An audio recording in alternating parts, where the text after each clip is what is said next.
Um, I'm gonna start with the classical thanks. Thanks to Nina, to life for the coincidence of meeting in Guatemala. Greg, which till the moment is my favorite museum director. Um, and I'm gonna talk about skateboarding, but I'm gonna talk about art or what I consider art or what I think we should probably be looking at art. I'm gonna use the title of the lecture, Art and the Urban Landscape, to start off. And that's something that I will kind of like make a question out of it. What is art in the urban landscape? Is that an artwork or a title or an exhibition? For me, it's kind of like an exhibition that is out there all the time happening, actually. Um, it's like a sculpture garden full of installations, drawings, sculptures, and other interventions, some of them nature like this one, some of them human, more like installations, politically installations, I would say, or more personal, surreal stuff, creative things like this, optical stuff that I will finding around the world. For me, this is really kind of like important because it gives us a perspective and a really nice way of living, admiring or questioning ourselves throughout life. Um, so for me, in a way, like that, this beautiful painting that we found in Puerto Rico a few months ago, um, actually it is, for me, I mean, one of the things that I want to like promote in my life. I would love to people to just go around the world looking at, if we were in a museum or an art gallery or that Joseph Beuys mixed with reality of today, of anything could be art or not, etc. And I think it's quite nice too. For example, to go walking and things that tell us a story or communicate something aesthetically, or it's really compared to a great master artwork like this sculpture, for example, here in the actual modern skate park. It's quite something. I mean, this is a beautiful sculpture. That also is a skateboarding spot too. So that's more or less part of the basis of my work around. And I, in my work, try not to actually do anything new. I'll try not to, between commas. I try to use the things that are already here. As some people have said, I try to be a DJ of our culture. So coming from there, I started, and also I got this responsibility in my life as an artist and as a person. I'm a dreamer too. When I was younger, I thought I always thinking about changing the world, or changing our country, and making it better, blah, blah, blah. I started more, I would say, seriously working on this project called Covering to See, Tapando para Ver, where we cover most of the real media around us, bus stops, billboards, or buses, billboards, or we also did it for the TV. The project basically consists on newspaper is black charcoal on paper, and then we'll cover the paper on it. Those were, or in this case, it's black contact paper, where we do things. This is on the museum. Like you get the sense of the TV ad that we took. I don't know how many days of TV ads, cut them, and cover most of them, and remake a video and broadcast that on the TV live. Same thing with billboards and other stuff. I mean, thank to many people. Also, this project traveled a lot around the world. I was able to cover billboards in Barcelona, in Costa Rica, Puerto Rico, of course, few other countries. The only country where I wasn't able, or city where I wasn't able to really work on the outside, was in New York, where either cops or people wouldn't allow me to do it. They were really pissed off that I was covering the billboards. The cops even referred to it as people is paying for that. We kind of like start to questioning him, but they were gonna arrest me, so I shut my mouth up.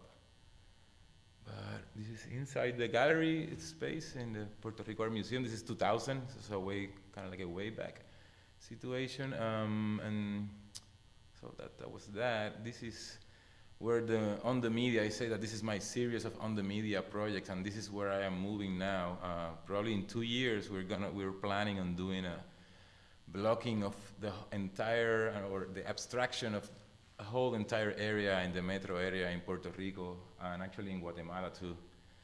Guatemala is, I will say, is the one that I am really interested now, because in Guatemala, what they do when they want to cancel a billboard, they are not paying it anymore.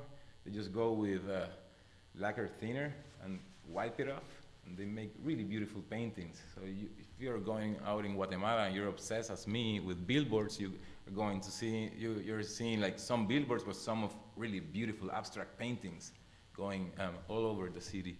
So that will happen probably in Guatemala next year if everything comes together.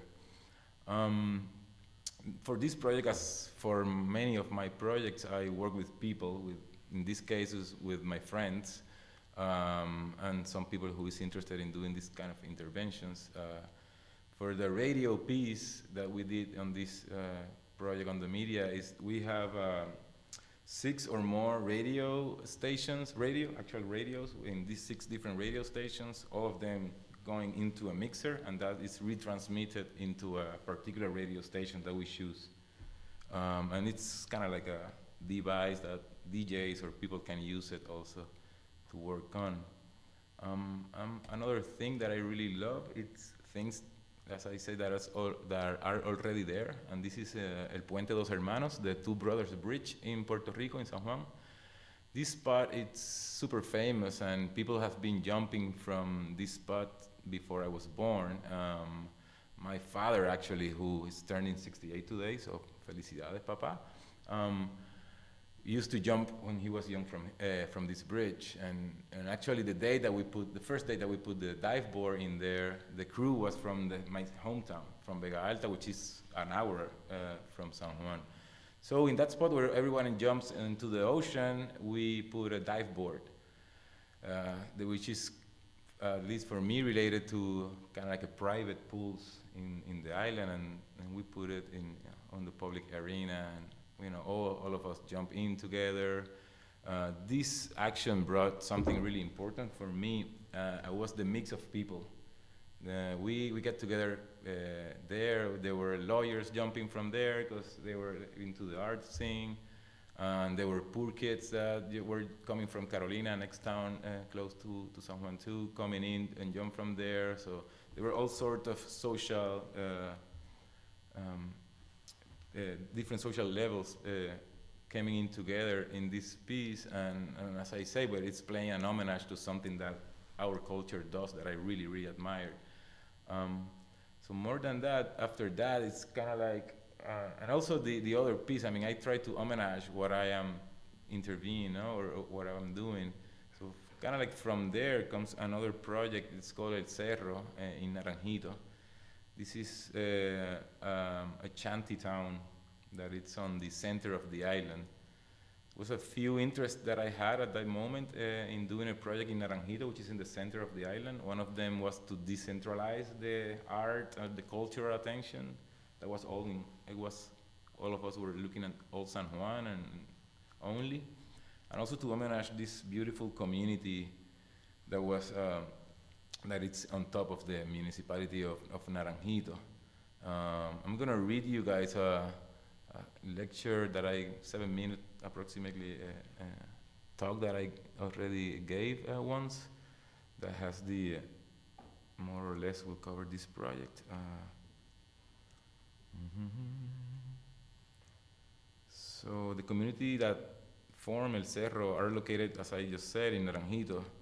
And Naranjito is south of San Juan and to the west of Bayamón. And Bayamón is the municipality with the most extensive, though unplanned, urban sprawl in the island. So there is a great contrast between these two neighboring towns, and that is really part of the project when one visits the El Cerro, that contrast. El Cerro community was created even before Naranjito in 1810 by coffee plantation workers, and even today it's still habitated by descendants of these workers and some people who has moved to the community during the years. El Cerro, as many other of these communities, was shaped by the needs of the working class and without formal education. And as many neighborhoods alike, it got the social stigma that this type of communities are dangerous and, you know, et cetera, et cetera. And this project, as I said, pretends to pay a tribute to the spontaneous architecture developed in the community, or how the community have been created, how they have maintained the topography of the place where they live in, and the harmonious way it stands at the side of the mountains and on top of the town center. Actually, what we see down there is the mayor's office of Naranjito. For me, there are three major aspects that this project has achieved in a way. It's the exchange of knowledge between people that normally wouldn't share, like artists, guests, and volunteers from different social backgrounds meet, share, and learn from each other. It is an open community for other artist projects. So that's really important. It's been really beautiful to get people from other countries even come into El Cerro and have a residency there, and then produce an artwork or an intervention in El Barrio with the people there. And also, it is a social active work of art. And another thing that kind of like is part of my work is that this piece is still, or this project is still kind of like a formal artwork too, brought into our spectacle that we live in. We start this project by visiting people in the community, showing them some proposals in sketches, offering the possibility of painting their houses in different shades of green for free. So some neighbors told us, finally someone is looking up here. This is 2002. Someone is looking up here. Someone wants to do something with us. Others were really skeptical about the project and about us, thinking like, are these guys coming from the government? Are these guys cops? You know, what is happening here? And also for the color, which is really important in Puerto Rico. A lot of neighbors will make comments right away, like green, but this is a mountain already. Why you want to make this a mountain? Or now the cows will eat our balconies when they got out. Or other jokes like, I'm going to get in trouble in town center, and then I'm going to go like, hey, go to my house, it's green. So it was, this has been really, really nice. And then another really important issue for me on the color is politics. In Puerto Rico, the blue color is related to the pro-statehood party. I mean, let me start that Puerto Rico is a colony of the United States, or a commonwealth, as they say. So pro-statehood party is the blue one. As you can see, there's a few blues right there. And then the green is from the pro-independentist party, which is not the more liked in this community, and the red from the Commonwealth Party. So that's those reds, those heads there. That was in November actually, on elections. So there's a lot of issues on politics that we kind of like jump, or I will say win them by when people start to see green as identity, which is something that I really like about, or because El Cerro means the hillside or the hill. So that's one of the issues that I really like about. And that was really, really important when we paint the first house that we paint. It was Yvette Serrano's house. The house was blue. And she decided to paint her house because she thought that the project will help unify the community and will do something positive for the younger generation of kids that now are men and women. And also, I will say personally more important because she want to help us. At that moment, she want to help these artists that want to do like this crazy thing that they never have seen, like how this is an artwork or something. So by she start to helping us, we start in a way helping her, and afterwards she became the leader of the community and finished her studies, and she became a really great person. And she sadly died 3 years ago. May she rest in peace. But that was Yvette. Serrano, some other people say yes because their house were gonna get painted for free. I mean, who won't, no?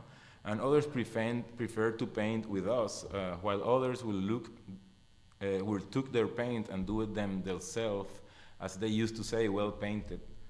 I always will remember Cabe and Josie cleaning their house really well and scratching everything out, and then they paint their houses and sit it in front of the house already painted. Really proud, having some beers and telling us like, "Hey, do you see my house? Now this is a work of art, man. You gotta learn." And so that was a beautiful experience. Another great experience for me was when neighbors themselves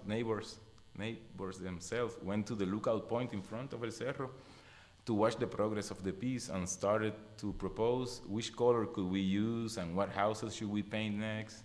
And basically from that point on, all the logistic and directions were in their hands. Mostly, I have to say this, of women. It's incredible how the leadership on women, not only in the world, but in these communities are really clear. They're the ones who have for the word, but the balls. Since the first week working in El Cerro, we started doing some workshops on Saturday, really informal workshops on Saturday. Afterwards, they became more formal, and we had workshops on different themes, like your El Cerro T-shirt, or skateboarding workshop, painting workshops, all different kind of workshops. So taking that relationship of beautiful, to paint a house in these conditions. Also, it's about going into the house, but also to have those workshops was a chance to give us giving something. Technically or something handy for the community, and there was a space where we were like in the same room for a while and sharing really nicely too. And for the kids, which is most of the things that most people in this community or in La Perla, another one that I'm working on, they're really care is about their kids, their youngs, their new opportunities that are gonna come for them. And for this project, as you can maybe imagine, I had the support of many people, starting with my mom. She's a social worker and an active feminist. My mama works like 24 hours a day. And she actually developed a project on her university in Mayagüez, Puerto Rico, where interdisciplinary class of students, after this experience, first year experience in El Cerro, they go to different types of shanty towns or poor communities, also projects around the island, and work there for the semester as part of one of their classes. And it's an interdisciplinary class, so they have made really great things in different communities around the island. Another group of people who really make this really possible were the volunteers. Volunteers that were sometimes that work more than me. I mean, they paint more than me and to talk to people more than me, like Bubu Negron, which is a really good friend and had become a really great artist now and really recognized artist too. Took the volunteering of this project really personal as a way of, he do remember he's saying, we're gonna do this, and if this happens, I'm gonna become an artist. And he actually has become probably my favorite artist in the island of Puerto Rico right now. Or Ginelis Casanova, she used to study science or something like that, and after her experience of a year working in El Cerro with us, she decided to become a teacher, and she became a teacher in Naranjito actually, and a resident of El Cerro for 3 years. Those are one of those crazy, beautiful things that have happened. Another great thing is that through the process of painting, the neighbors meet and visited each other. Even neighbors that didn't talk to each other will find a way to communicate again.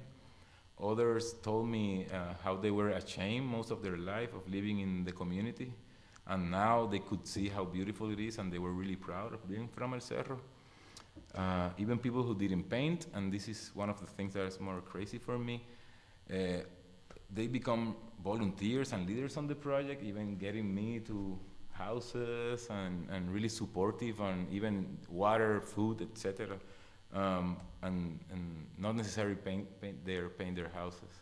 This is a beautiful shot. That house, that wall there is a really, really real handmade house. I mean, you could see the hands in there have like 100-something years, still there.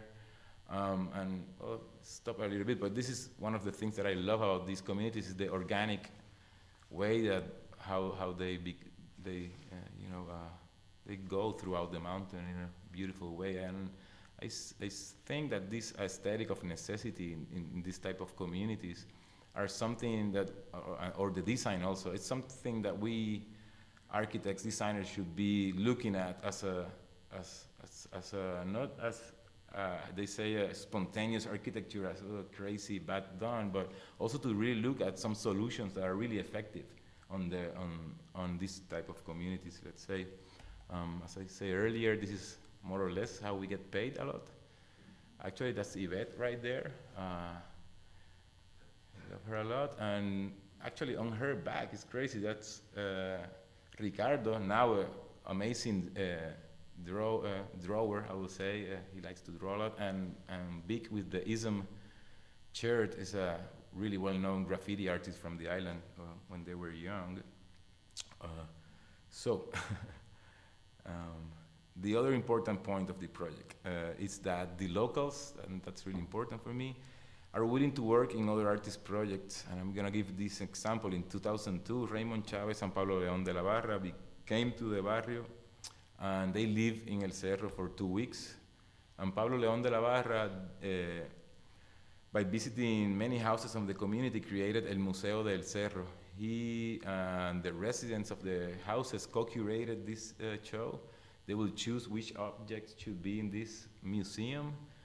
And then we did an activity where we invited the general public in the island of Puerto Rico to come and see the El Cerro project, and Pablo's and Raymond and Edgardo's project inside del Barrio. And this is more or less the views on inside the museum.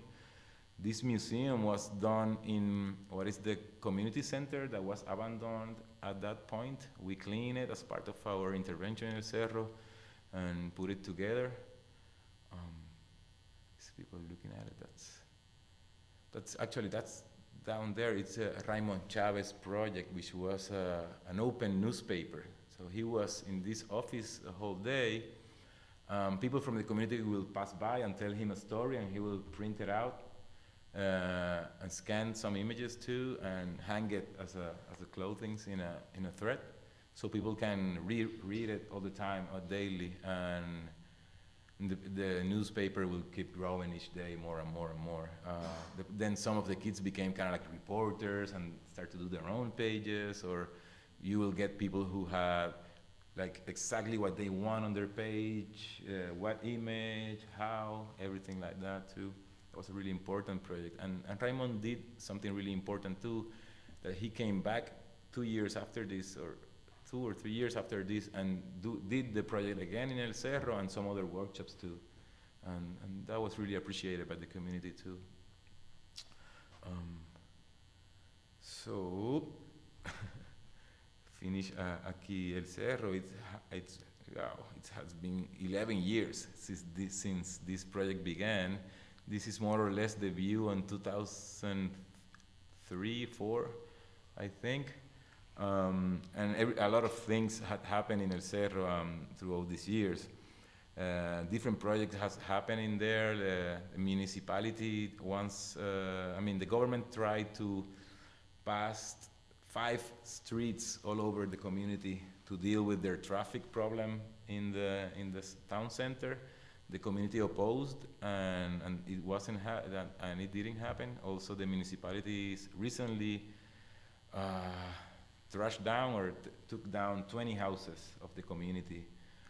It was really sad moment, but that's some of the things that have been happening there. And also another example of big things that has happened in El Cerro is that they film Fast and the Furious 5, that Hollywood movie, big movie, that actually had a really huge impact on the painting project, because they wanted to look like Brazil favelas, so they paint most of their houses kind of like reddish and stuff like that. They pay the people from the community too, And actually, that was really important because this community was, in a way, ready to deal with the production, Hollywood production, because of this project. So they will bring like the book where the cerro is to them, like, hey, check this out. I know you guys are here. We're famous already. They will keep asking for. I mean, because I have worked in movies too, and how they operate is that they got into like a place or a community and say, okay, we're gonna shoot here for 3 days, and we're gonna give you $300. But the reality is that movie productions took probably 5 days ahead those 3 days to start painting and prepping everything. And in a lot of places and communities, they get away with it. But in El Cerro case, when the guys and friends from the Barrio were saying, they check and it was like 4th day, they're like, whoa, what you're doing? This is the 4th day. So give me $100 more and you can keep painting. Or if they were told that they were gonna paint one wall and they start to paint another one, they also will ask for some money. Actually, Moti, which is the humblest probably person in the entire community, he has a tiny store, and he was asked to shut down his store for a week, and he asked for some money. They didn't want him to, they didn't give it to him, so he started playing music really loud.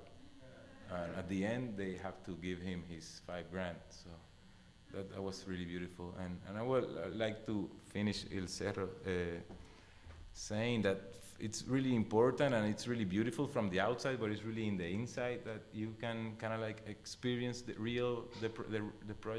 project. And it's really important that this has happened with common passerbys. There were people, and there are people who are passing by and they cannot resist anymore, and they just go into El Barrio and ask, what the freak, what is happening here, man? I mean, why everything is green? And that's one of the goals that I like about my work.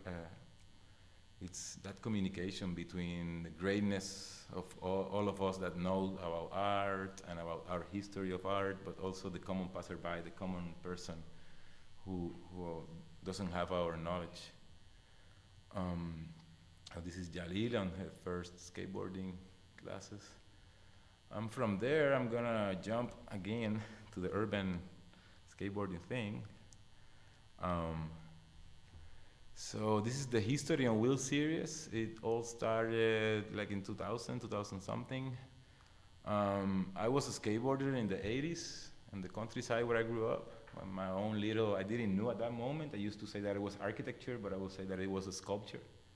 My 80s ramp was a collage, almost like a Basquiat of different stuff, including spray paint and stuff. And I've seen skateboarding. I think that skateboarding is what gave me the other way of seeing the world, of looking at things. And so I started to notice some certain parallels between these two stories. These two contemporary stories. Like both of them kind of like grow from the 50s and from modernism. And starting as a sculpture essay, I took my art history book and kind of like transform it into a skateboard, making it a comment of those two things coming together. So that's that. This is another project that I really also like. This is the map of Manhattan, but then you got the skateboarders map of Manhattan on top of it, making this new map that is the one that is really important for us. And here there's also something that I really like about skateboarding and how we are looking at the city, and in New York particularly, we're looking at in a horizontal way. We don't really care about the verticality. And in terms of culture, for me, it's really important to stop with this, let's say, macho situation of verticality and start looking at things more horizontally. So let me see what I write here. So for me, skateboarders also are an urban guerrilla of the city, one that keeps redefining its uses, questioning its verticality, and looking horizontally, feeling and touching, experiencing. We touch the floor, the texture, the corners.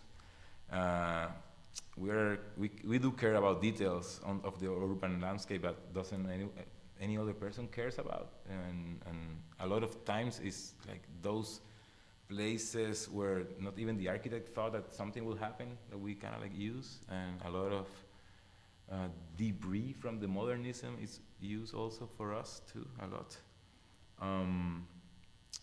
As this architect Ian Borden proposed in his Skateboarding Space and the City book, walls aren't walls, banks aren't just banks, curbs aren't curbs, and so on. Speaking skateboarding is not mimicking of the city, an oration or pre-given text, but a performative utterance wherein the speakers from anew themselves and the city.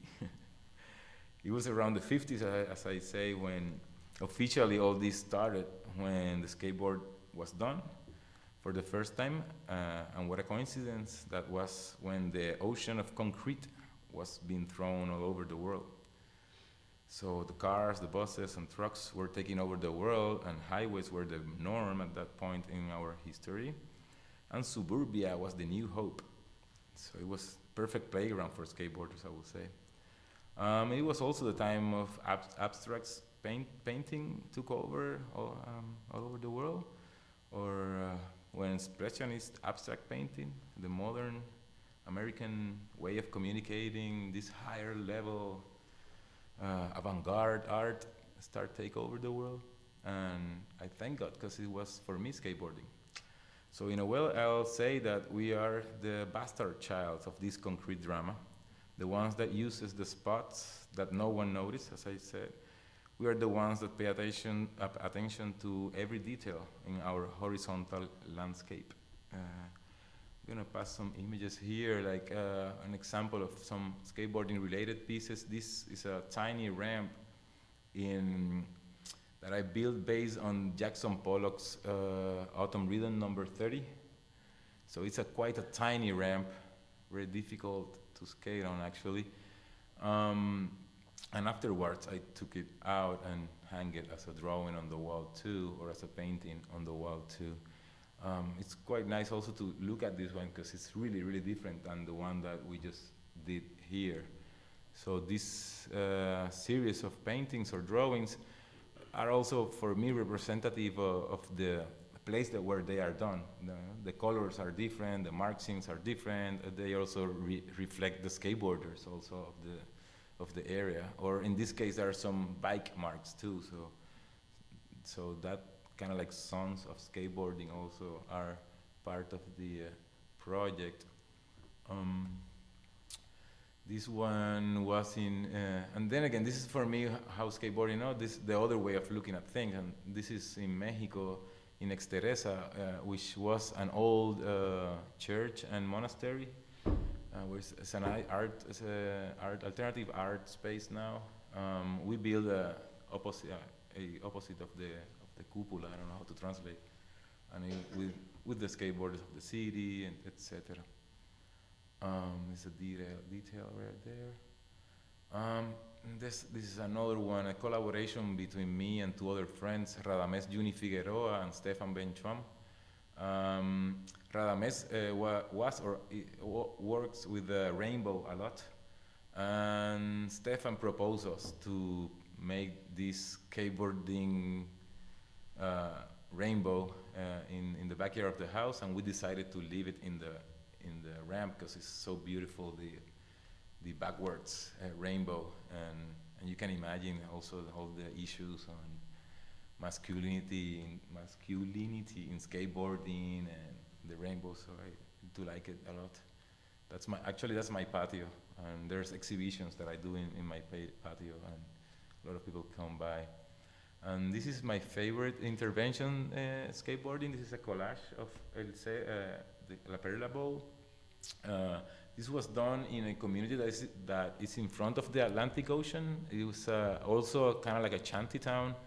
In the case of La Perla, it's mostly handmade done, because it's outside the old San Juan wall, so trucks cannot go in because the entrances are too shallow. I'm too thin. So we also did this project by hand, using the debris from the same spot. As you can see all over the coast, this is the spot where in the community the debris is thrown out, because the ocean will take it out each 5, 10 years. There's huge waves that come in and take most of the things that are in front of that area. So we proposed the community to get that debris and build a bowl in there. Previous to this situation of the bowl, I used to have a studio in Old San Juan, which was a skate park. Again, I took the space of the workshop, looking at it as an artist or as a art preparator, whatever, and built this huge skate park that had half pipes, vertical, oververt, like all the stuff that we have built for skateboarding through our history. And when it was closed, the kids from La Perla, not kids because they were my age, so the guys from La Perla, surfers, a lot of them asked us for a ramp there. And we decided to put it as a test to see if we were gonna do this project that it's a collaboration with Roberto Boligoma Cortez, which is an old school skater from Puerto Rico. He's been skating since '76, and he's really good at it, actually. So we proposed that to the community. They say yes, and we start to build it. We built it with them. They help us a lot. Also, a lot of skateboarders built it. It took us approximately 8 months throughout the year. And in the skateboarder side, it has a mini, it has a hip, it has vertical, it has oververt too. And it also, in the outside, reflects the fact that it was made with debris and with founded, and also the aesthetic of organic situations on the community. So it has, oh shoot. So it has stairs, and I don't know how to do this. Let's see. No. Well, the thing is that it does have like stairs with different steps and stuff like that too. How can I go back?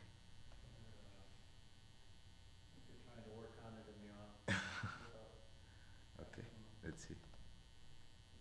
No. I'm sorry, I'm so bad with technology.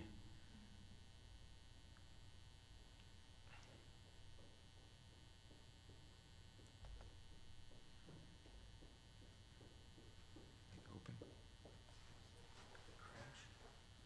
No, I think I went like all the way back. Okay, that's simple.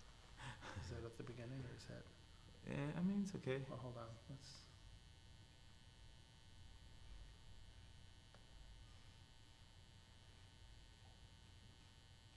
It looks like it was the last one. That was the last one, Yeah. definitely was the last